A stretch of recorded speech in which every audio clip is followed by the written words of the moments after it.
नमस्ते दर्शकों, स्वागत है आप सभी का भूमि के नाम चैनल में। आज की हमारी कथा है गुरु द्रोणाचार्य को गुरु दक्षिणा के रूप में अपना अंगूठा देने वाले एकलव्य की कथा।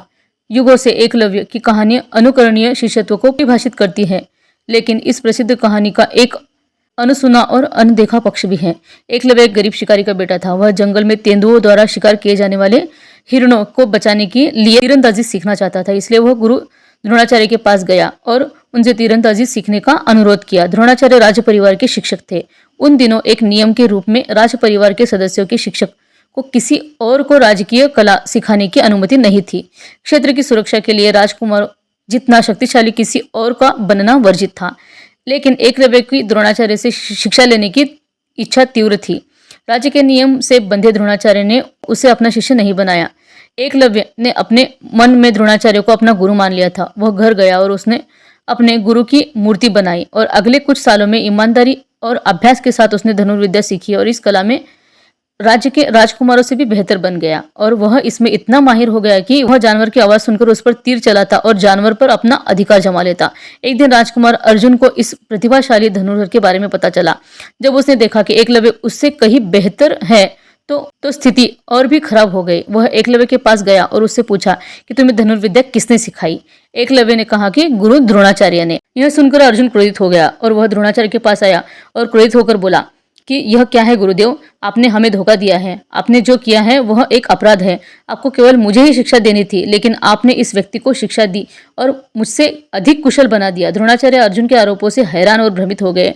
उन्हें आश्चर्य हुआ कि उनका यह शिष्य कौन है जिसने उनसे विद्या सीखी है, लेकिन जिसका नाम तक वे नहीं जानते और उसको पहचानते भी नहीं हैं। उन्होंने बहुत सोचा, लेकिन अर्जुन के लिए कोई जवाब नहीं दे पाए और उन्हें यकीन नहीं हुआ कि यह शिष्य अर्जुन से भी बेहतर है। द्रोणाचार्य और अर्जुन ने दोनों ने उस बालक से मिलने का निर्णय ले लिया और जब वे वहां पहुंचे तो संयोग से वहां पे एक कुत्ता भौंक रहा था और उस कुत्ते को चुप कराने के लिए, जो कि एकलव्य के अभ्यास में बाधा डाल रहा था, एकलव्य ने उसके मुंह में एक के बाद एक बाण छोड़े। लेकिन गुरु द्रोण को यह देख के आश्चर्य हुआ कि उसने इतनी पारंगता से वो बाण छोड़े थे कि उस कुत्ते को उन बाणों से कोई हानि नहीं पहुंची थी।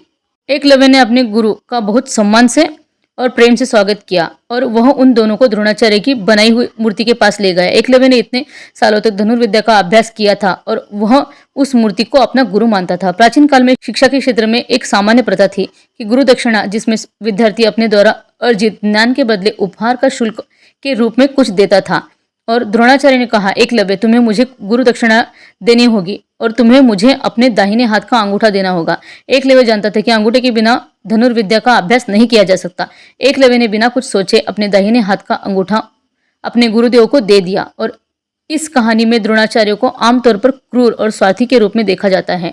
माना जाता है कि यह लड़का जिसने खुद से यह हुनर सीखा था और इसमें माहिर हुआ था, उसे द्रोणाचार्य की निहित स्वार्थ के लिए इसे छोड़ना पड़ा।